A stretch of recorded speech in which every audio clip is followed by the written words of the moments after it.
всеки 47 секунди хидроизолационна система се поврежда някъде по света, освен тук. Този стоманен водоспиращ профил се използва на места, които не предполагате.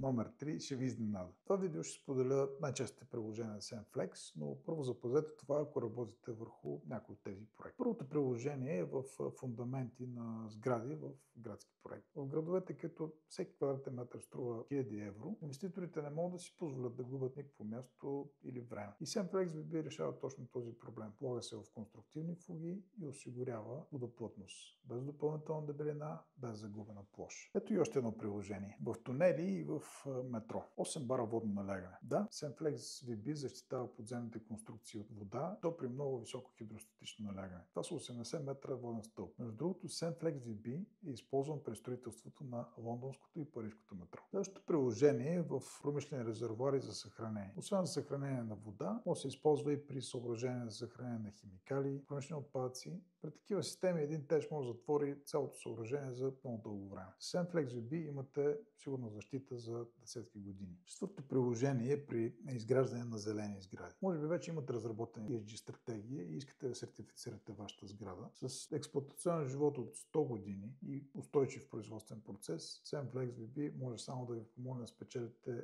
още повече точки за вашата ESG стратегия.